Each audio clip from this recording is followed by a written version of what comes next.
Pagkatapos ng kanyang trabaho, masigasig na iniimpake ni Yuan ang kanyang bag at naghahanda na dumalo sa isang manga convention.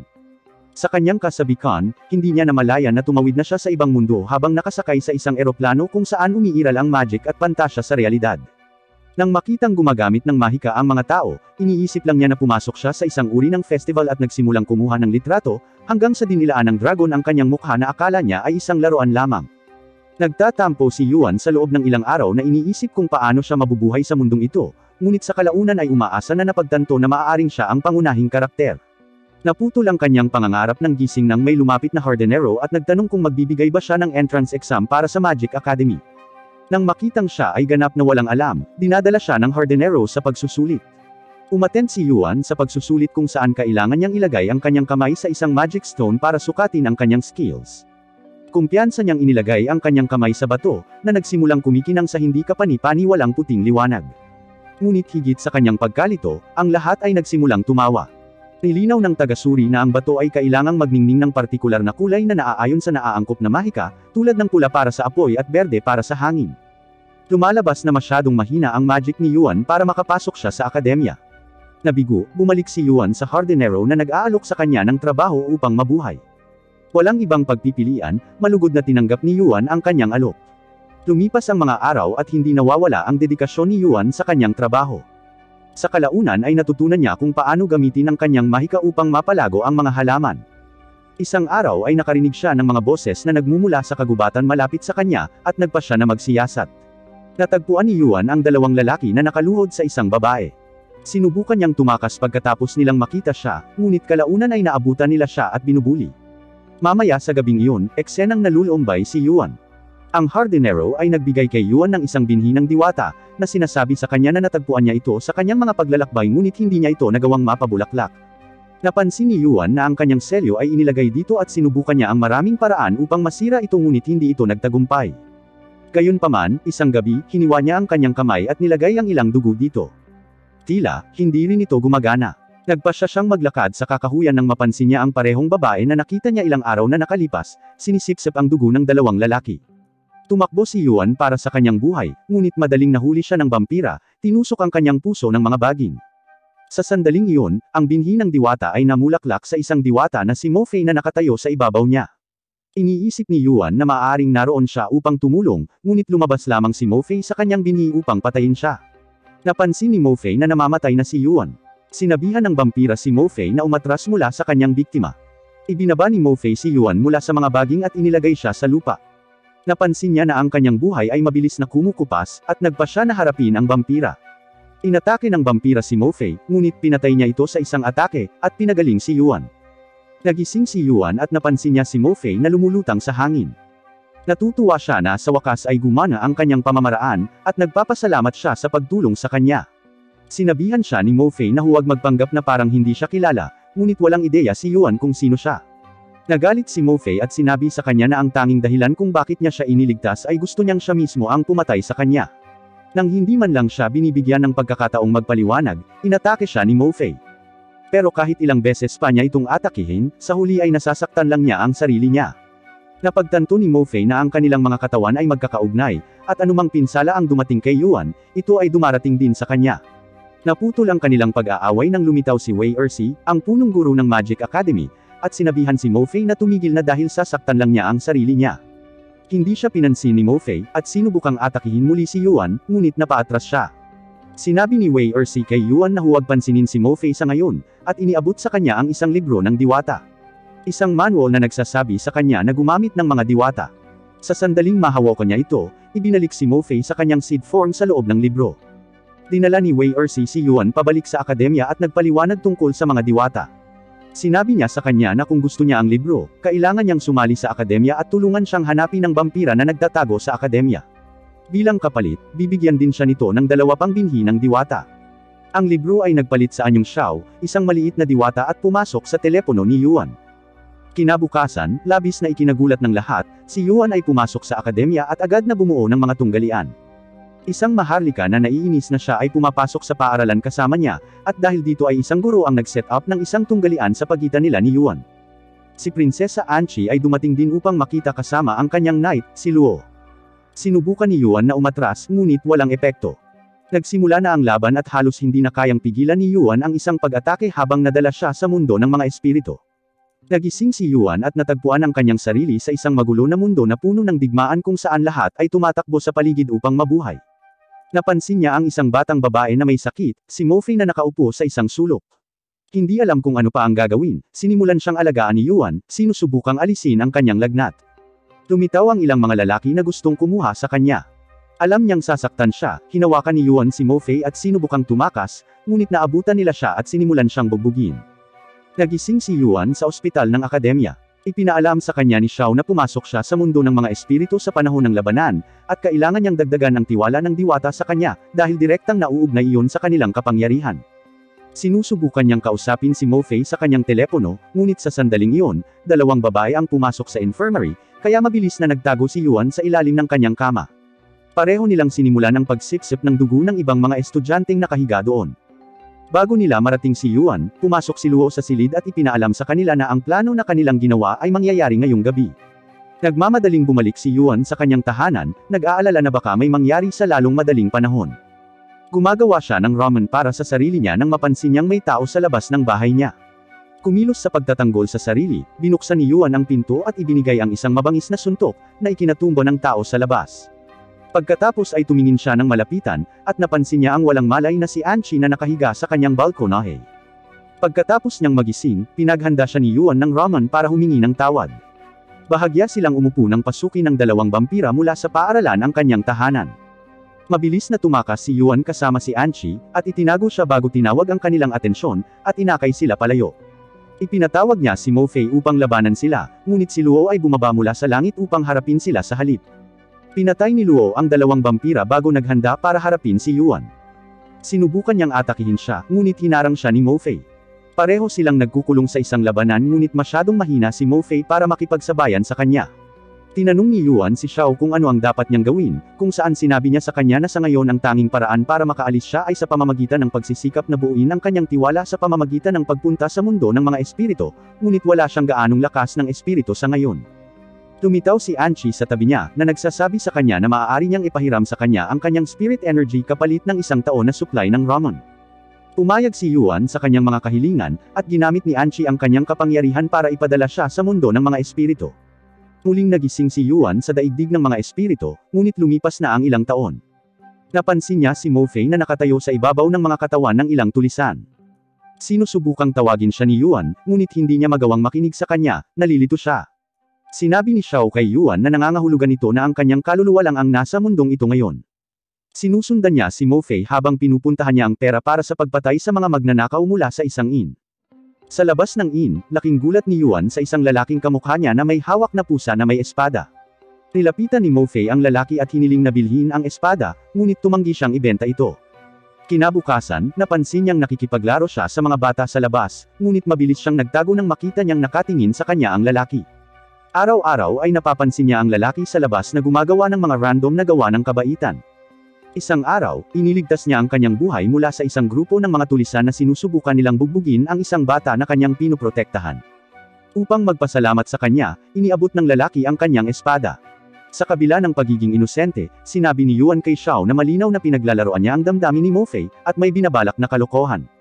Patuloy na sinusubukan ni Yuan na kunin ang atensyon ni Mo-Fei, ngunit wala siyang magawa. Ang lalaki gayunpaman ay nakikita at tumingin ng diretso sa kanya at sinabi sa kanya na wala siyang ginagawang masama, dahil ni-level up lang siya nito na parang isang laro, tulad ng ginagawa niya. Nagalit si Yuan na ikinukumpara ng lalaki ang kanyang sarili sa kanya. Kahit anong gawin niya, walang magawa si Yuan habang dahan-daang pumasok ang lalaki sa bahay ni Mo-Fei, na nakukuha ang tiwala niya. Kahit na ang innkeeper, na nakikita kung gaano kalapit si Mo-Fei sa kanya, ay nagbabala sa kanya na maging mapagbantay sa kanya. Gayunpaman, hindi siya pinapansin ni Mo-Fei, at dahan-daang nagsimulang magbago. Nagsisimula siyang maniwala sa mga kwento ng lalaki tungkol sa mga hardin ng mga bulaklak, at kung paano niya gustong gugulin ang kanyang buhay sa kapayapaan sa kanyang piling. Sinabi niya sa kanya na mangolekta ng pera, at makipagkita sa kanya sa tuktok ng isang lighthouse balang araw, para tuluyan na nilang maiwan ang impyernong ito. Nasa sabik si Mo-Fei at nagsimulang magtrabaho ng 2 beses ng mas mahirap para mabilis na kumita ng pera. Ibinigay niya ang lahat ng kanyang ipon sa lalaki, at umuwi upang mag-impake ng kaunting gamit na mayroon siya. Nakarating siya sa lighthouse at nagsimulang maghintay ng matyaga. Gayunpaman, hindi kailanman nagpapakita ang lalaki. Sa lungsod, dahil sa kanyang kawalan, ang mga bagay-bagay ay tumatagal para sa pinakamasama habang namamayagpag ang mga tulisan. Lumipas ang mga araw ngunit hindi umaalis si Mo Fei sa lighthouse, hanggang sa isang araw, ang lighthouse ay napapaligiran ng mga magnanakaw, na tinatawag siyang bumaba upang salubungin ang kanyang wakas.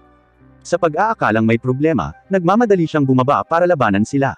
Napansin niya ang dalaga na minsang iniligtas ng lalaki bago siya na hostage. Nilabanan ni Mo Fei ang lahat at nagawang palayain siya.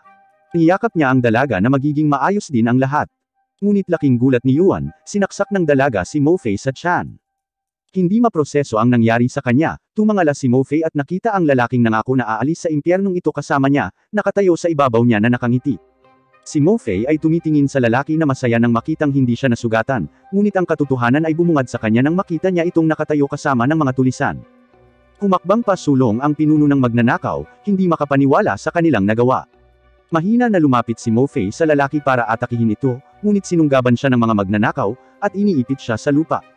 Sinabi ng pinuno sa lalaki na sinabi niyang ibibigay niya sa kanya si Mo Fei, ngunit walang pinag-usapan na buhay siyang ibibigay sa kanilang kasunduan. Naiinis sa biglaang pagbabago ng mga pangyayari, tinawag ng lalaki ang kanyang mga diwata, na nilipol ang buong lungsod.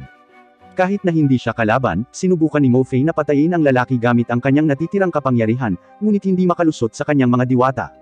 Ang lalaki ay nag-aalok sa kanya ng isang pagpipilian upang tanggapin ang kanyang kapalaran at mamatay, o maging isang diwata upang ipaghiganti siya. Si Mo Fei ay ganap na nabaliw mula sa puot, tinanggap ang kanyang alok at sinelyo siya ng lalaki sa loob ng isang binhi ng diwata. Ang mundo ay kumukupas at si Yuan ay nakatayo sa isang walang laman na kawalan na nakaharap sa lalaki. Sinabi niya kay Yuan na gusto lang niyang sakupin ang mundo tulad ng ginawa niya pagkatapos niyang pasukin ang mundo, na napagtanto ni Yuan na nasa maling landas siya. Sinabi niya sa kanya na ito ay tulad ng isang laro, at dapat ding maging makasarili dito. Muling naglaho ang alaala at nakatayo na ngayon si Yuan sa ilalim ng isang tore ng mga tinik sa ibabaw kung saan nakatali si Mo Fei. Napansin niya ang putol na espada ng lalaki sa lupa at napagtanto niya kung ano ang dapat niyang gawin. Sinabi ni Yuan kay Xiao na ang selyo ay hindi pa ganap na nasira, at kailangan ni Mo Fei na makita siyang mamatay para masira ito. Binalaan siya ni Xiao na maaaring hindi ito gumana, ngunit wala silang ibang pagpipilian. Sinubukan ni Yuan na saksakin ang sarili, ngunit hindi siya makapag-ipon ng lakas ng loob. Napagtanto na nauubusan na siya ng oras, umakyat si Yuan sa tore at diretsyong itinuon ang espada sa ibaba bago tumalon diretsyo dito hanggang sa kanyang kamatayan. Nagsisimulang bumalik sa isipan ni Mo Fei ang mga alaala ng mapagtanto niya na ang lalaking nagtaksil sa kanya ay hindi si Yuan, kundi ibang tao. Binuksan niya ang kanyang mga mata at nakita niya itong nakahandusay sa lupa at may saksak sa puso. Pinilit ni Mo Fei na makaalis sa mga gapos, at sumugod sa kanyang tabi, nag-aalala na baka siya ay patay na.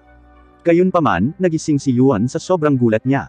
Nang tanungin ni Mo Fei kung bakit niya ginawa ito para sa kanya, ipinaliwanag ni Yuan na ayaw niyang matulad sa lalaking nagtaksil sa kanya. Pagkatapos ay ginamit niya ang kanyang manual upang mabilis na lumabas sa mundo ng mga espiritu upang tulungan si Mo Fei sa labas. Nagising si Yuan bago nawalan ng malay si Anchi. Inilagay niya siya sa isang ligtas na lugar, at pagkatapos ay sumama kay Mo Fei na naghihintay sa kanya.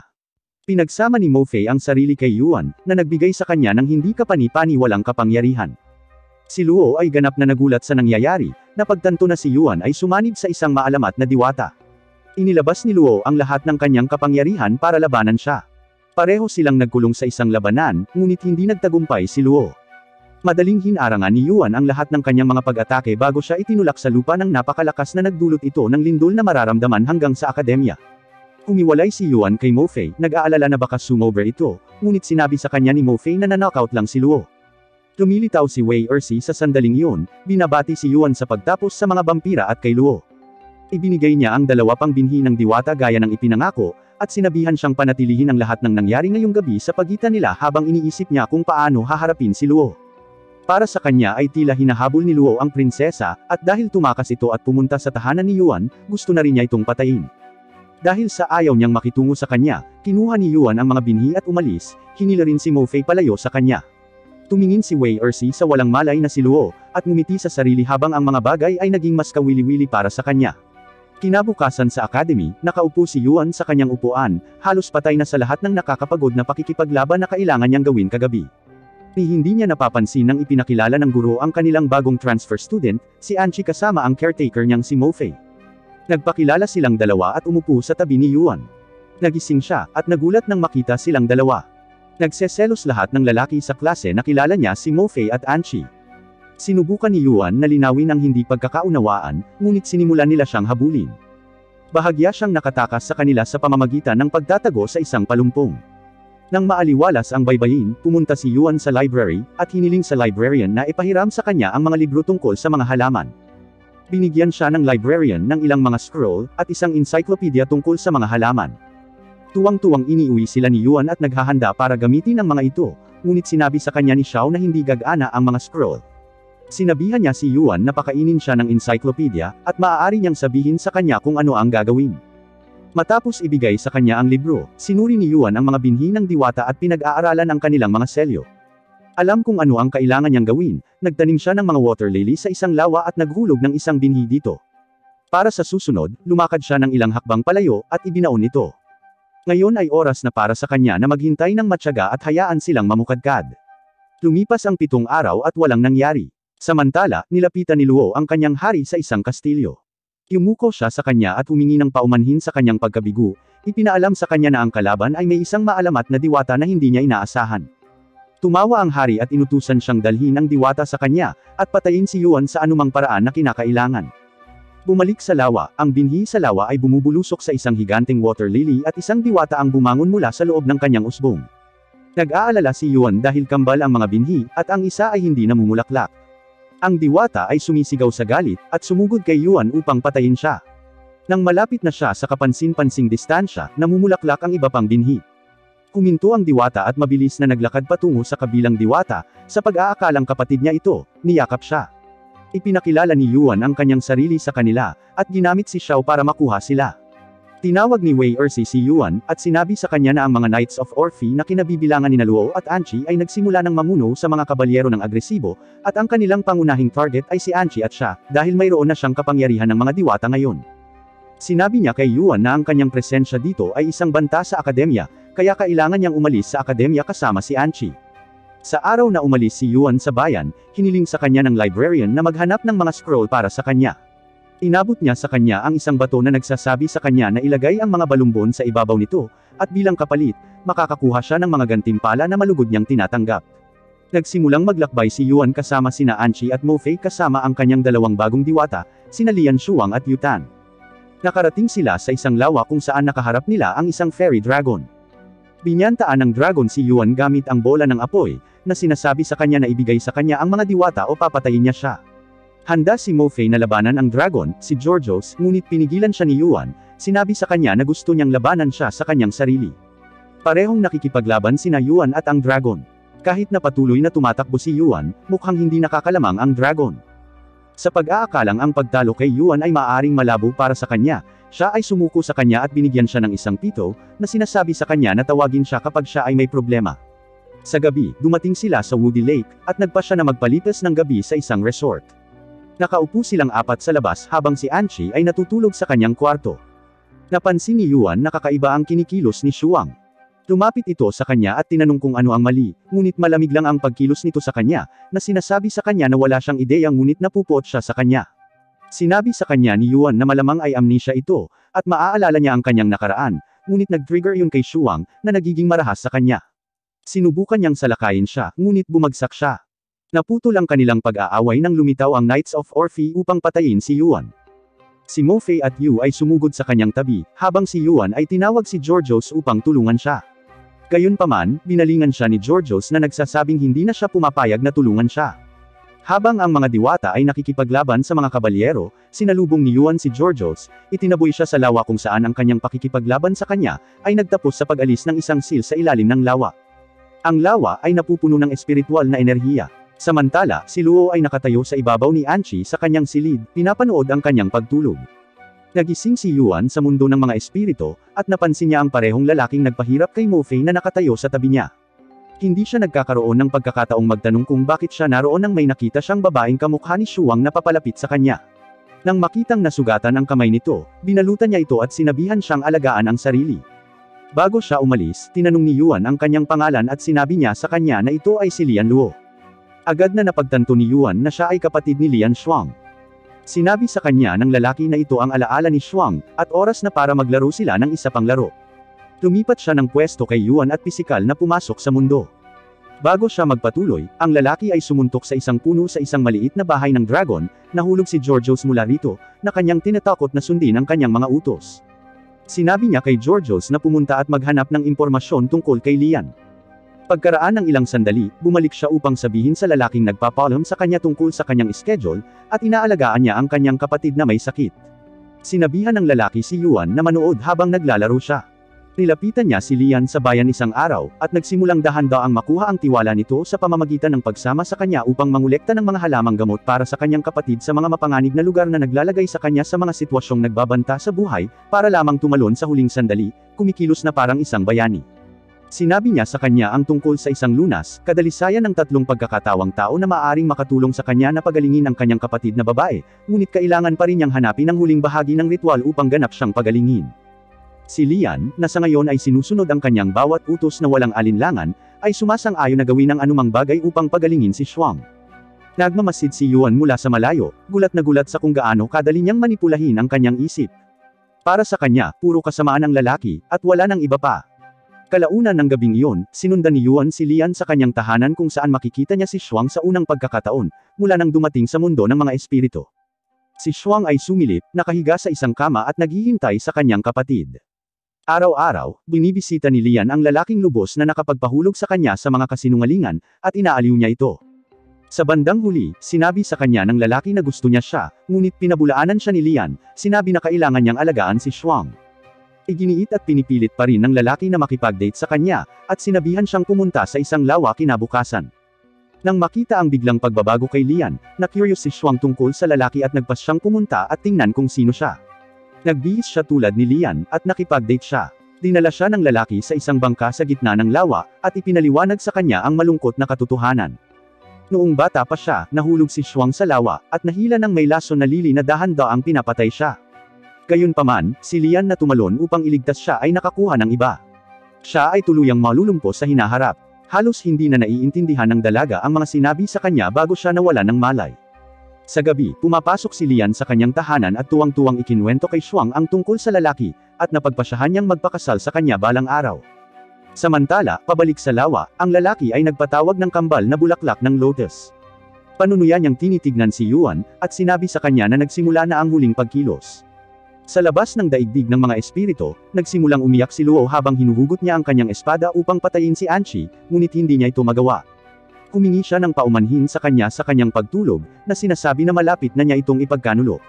Bago niya siya mapatay sa kanyang pagtulog, nagising si Anchi at niyakap siya, na sinasabi sa kanya na nakikipagsapalaran siya kasama si Yuan at lahat ng mga kaibigan niya. Tinanong niya kung gusto rin ba nitong sumama sa kanila, ngunit itinulak siya ni Luo pabalik. Nag-ambala ang malungkot na pagsasama ng ingay ng matinding labanan sa labas. Pareho silang lumabas at nakita ang mga diwata na nakikipaglaban sa mga kabalyero. Sinabihan siya ni Anchi na tulungan sila, ngunit hinugot ni Luo ang kanyang espada at sinaktan si Shuang at Yu sa halip. Hindi pa rin makapaniwala si Anchi na kinakalaban siya ni Luo. Samantala sa mundo ng espiritu, mas maaga sa araw na iyon, nagpasya si Shuang na sundan si Lian sa lalaki. Laking gulat niya nang marinig na ang tanging paraan para mapagaling siya ay sa pamamagitan ng pag-inom ng dugo ng isang taong mahalaga. Ang lalong nagpadurog sa kanyang puso ay gusto ni Lian na isakripisyo ang kanyang sarili para maisalba ang kanyang buhay, sa kabila ng pagod at palaging inaalagaan siya. Nagpasya si Shuang na kitilin ang kanyang buhay gamit ang kanyang sariling mga kamay, upang palagi siyang kasama niya. Habang inihahanda ni Lian ang pagkain, naglabas si Shuang ng kutsilyo sa ilalim ng unan, at nilapitan si Lian mula sa likuran. Alam na kailangan itong gawin, hindi umimik si Lian, at pinagtibay ang sarili ngunit hindi nahuhulog sa kanya ang kutsilyo. Tumingon siya at tumingin kay Shuang, na umiiyak, hindi magawa. Sinisigawan siya nito na para ito sa kanyang kapakanan, at ayaw niyang gumugol ng isang lumpo na buhay. Kinuha ni Lian ang kutsilyo mula kay Shuang, at itinutok ito sa sarili niyang puso, bumagsak si Lian. Sinabi niya kay Shuang na ayos lang, dahil ang lalaki ang mag-aalaga sa kanya, at sinabihan siyang magmadali dahil wala na masyadong oras. Walang imak si Yuan na nakikita ang lahat ng nangyayari sa harapan niya. Binuhat ni Shuang si Lian patungo sa lawa, kung saan naghihintay sa kanya ang lalaki. Ibinagsak niya si Lian sa paanan nito at nagsimulang umiyak. Binibigyan siya ng lalaki ng isang huling maling pag-asa, na sinasabi sa kanya na ang lahat ay babalik sa dati, at makakasama niya ang kanyang kapatid magpakailanman. Sinabi niya sa kanya na buhatin si Lian sa lawa. Sinubukan ni Yuan na pigilan siya sa pagpasok, ngunit hindi niya magawang makagambala sa mundo ng mga espiritu. Sa sandaling makapasok siya, gumamit ang lalaki ng mahika para paganahin ang kanyang kambal na bulaklak na lotus na nagsasabi kay Shuang na siya ay magiging isang diwata, ngumingiti sa kanyang nagawa. Ang isang higanteng bulaklak ng lotus ay bumubulusok mula sa lawa, na bumabalot sa kanilang dalawa sa pagbuo ng isang usbong. Gayunpaman, ang usbong ni Lian ay nabigong ganap na nabuo. Tumingin ang lalaki kay Yuan, sinasabi sa kanya na ito na ang katapusan ng kwento. Sinubukan siyang labanan ni Yuan, ngunit walang kapantay kung ihahambing sa kanyang lakas. Madali niyang tinalo si Yuan, na sinasabi sa kanya na laro lang iyon at hindi niya kailangang mag-abala dito, dahil walang paraan na mailigtas niya sila. Muling nagising si Yuan sa mundo ng mga espiritu. Sa oras na ito ay nakikita ang kanyang katawan. Tumalon siya sa tuwa na oras na niya na ngayon sa laro. Ang lalaking nasa espiritu ay nagsabi kay Yuan na kapag nabigo siyang iligtas silang dalawa, mananatili ka rito magpakailanman at ang kanyang mga kaibigan sa labas ay mamamatay. Tinanggap ni Yuan ang hamon at naghahanda ng lapitan siya ni Lian upang ibendahe ang kanyang braso. Nagsimula si Yuan tulad ng lalaki, ngunit nagpa siya na dumiretso kay Shuang, at ipinaliwanag sa kanya ang lunas na kumitil sa buhay ng kanyang kapatid. Huling sinabi ni Shuang sa kanya na sinabi na sa kanya ni Lian ang tungkol sa kanya, isang lalaking mahilig magkwento. Sinabi niya sa kanya na hindi niya kailangang mag-alala dahil hinding-hindi niya sasaktan ang kanyang kapatid, na ginagawang mawala ang lahat ng kanyang mga alalahanin. Niyaya niya itong maghapunan kasama sila ni Lian ng gabing iyon. Kinagat nila ni Lian ang kanilang pagkain at agad na nawala ng malay. Nang magising si Yuan ay napansin niyang wala na ang magkapatid na babae. Napagtantong nilagyan sila ng droga ni Shuang, nagmamadali siyang pumunta sa lawa upang pigilan si Shuang na makapasok sa lawa, ngunit huli na siya. Natatawa ang lalaki sa walang muwang na pagtatangka ni Yuan. Sinabihan siya ni Yuan na bigyan siya ng isa pang pagkakataon dahil sigurado siyang matutulungan niya sila ngayon. Pumayag ang lalaki na magbigay ng isang huling pagkakataon. Nagising si Yuan at nagsimula na naman ang cycle. Sa pagkakataong ito ay sinusundan niya ang bawat hakbang na ginawa ng lalaki hanggang sa gabing pinatay ni Lian ang sarili. Nang malapit na niyang gawin ito, pumasok si Yuan sa kanyang tahanan at sinabihan siyang huminto, dahil mayroon pa ring mga bagay na maaari niyang enjoy sa buhay sa kabila ng pagiging baldado, at nakiusap sa kanya na huwag itapon ang kanyang buhay. Ibinaba ni Lian ang kutsilyo at kinulong ang kapatid, umiiyak. Ang makita silang ligtas, nagpapasaya kay Yuan. Gayunpaman, ang mundo ay nagsisimulang maglaho. Binabati siya ng lalaki sa pagligtas sa kanila, ngunit sinabi sa kanya na ito ay isang alaala lamang, at hindi niya mababago ang nakaraan. Napaluhod si Yuan at nagsimulang umiyak nang marinig ang boses ni Shuang. Tumingala siya at nakita niya si Shuang na nakatayo sa tabi niya. Pinasalamatan niya ito sa pagsisikap na tulungan siya, at sinabi sa kanya na sa kabila ng hindi niya magawang baguhin ang nakaraan, mababago pa rin niya ang kanyang kinabukasan. Lumilitaw ang isang portal sa harap nila, at itinulak ni Shuang si Yuan dito, ibinalik siya sa totoong mundo. Si Georgios ay tumalon din kay Yuan na ipinangako ang kanyang katapatan sa kanya. Si Georgios ay lumitaw mula sa lawa kasama si Yuan na nakaupo sa ibabaw niya. Dumating siya malapit kay Anchi, at inilagay siya sa ibabaw ni Georgios, na sinasabi sa kanya na protektahan siya kahit anong mangyari. Ibinaling ni Yuan ang kanyang atensyon sa mga knights at kay Luo, habang sinasaniban siya ni Shuang, na nagbibigay sa kanya ng kakayahang manipulahin ang kapangyarihan. Sinisikap ng mga kabalyero na labanan siya mismo, ngunit hindi siya tugma. Madaling pinagyelo silang lahat ni Yuan sa kanilang lugar kasama na si Luo na kalaunan ay humiwalay dito. Ginagamit ni Luo ang kanyang lihim na pamamaraan upang makipagsabayan kay Yuan, habang sumasanib rin siya kay Mo Fei. Gaano man niya subukan, nabigo si Luo na lumaban ng sarili lang laban sa mga pag-atake ni Yuan, at kalaunan ay tumalsik siya sa kanyang likod. Bago pa siya matapos ni Yuan, humakbang si Anchi sa harap ni Luo para pigilan siya. Sinabihan niya si Luo na ihinto ang pang-iistorbo dahil madaling mapapatay siya ni Yuan. Humiwalay si Yuan kay Mo Fei at Shuang, at humihingi ng paumanhin sa sobrang pag-atake.